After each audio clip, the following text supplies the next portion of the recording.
One sunny afternoon, while Chidi and I were walking at his store, an unexpected visitor arrived. It was Ifeoma's younger brother, Emeka. He looked anxious and out of breath, having traveled from their family's village. Chidi, Amora, Emeka greeted us, catching his breath. "I need to speak with you." Chidi stiffened but nodded. "What is it, Emeka?" "It's about Ifeoma. She is not well.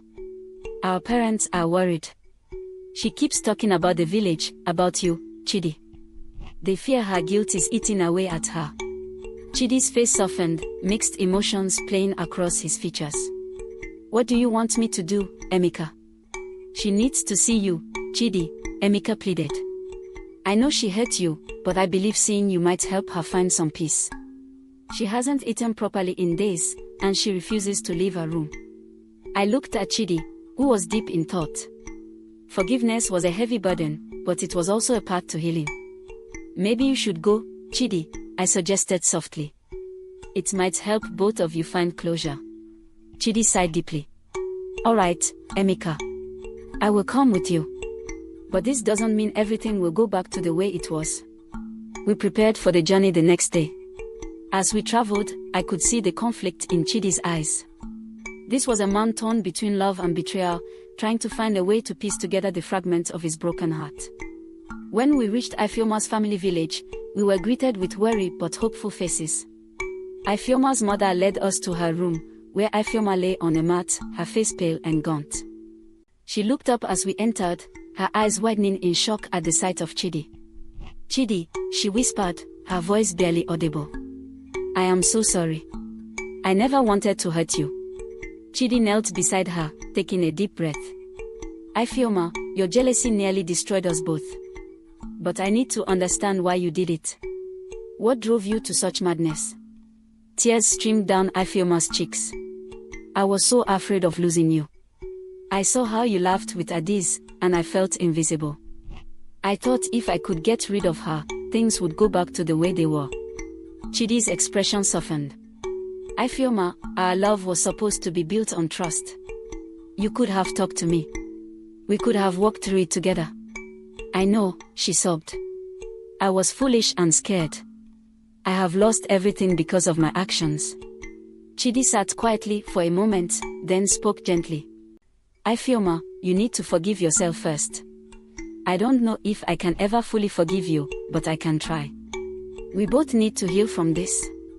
The room was silent except for Ifeoma's quiet sobs. Chidi stayed by her side, holding her hand, offering what little comfort he could. It was a small step towards healing, but it was a step nonetheless. As we returned to our village, I felt a sense of hope.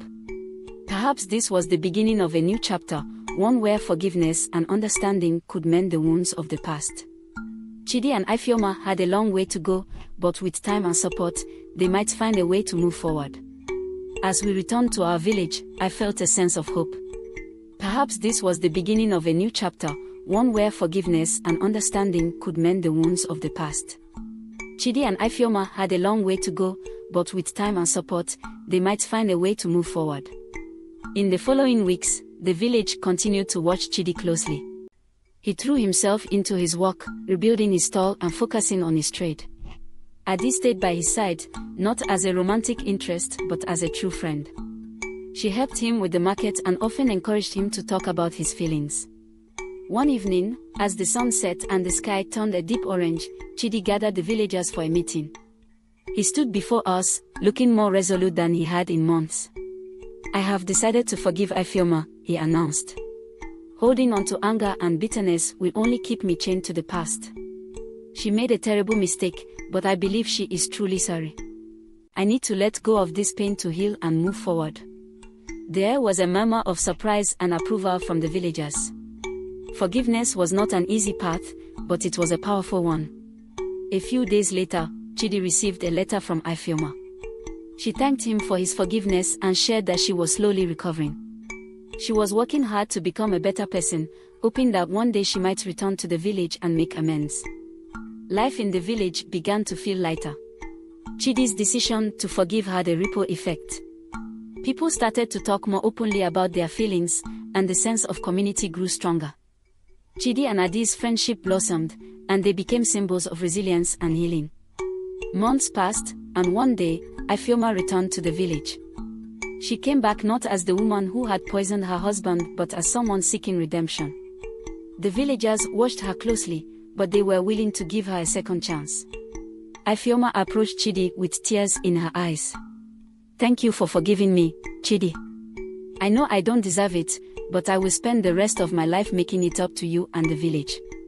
Chidi smiled warmly. "Ifeoma, we all make mistakes. What matters is that we learn from them and strive to be better. Let's work together to rebuild what was lost."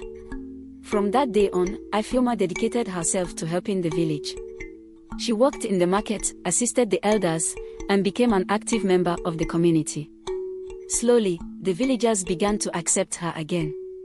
Chidi and Ifeoma's relationship transformed into a strong, supportive friendship. They understood that the past could not be erased, but they could build a better future together. Adis continued to be a part of their lives, her cheerful presence a reminder of the strength of true friendship. As the years passed, the village flourished. The story of Chidi, Ifeoma, and Adis became a powerful folktale, told to children to teach them about the dangers of jealousy, the power of forgiveness, and the importance of community. And so, the village thrived, united by the lessons learned and the bonds formed through pain, forgiveness, and the enduring strength of love and friendship.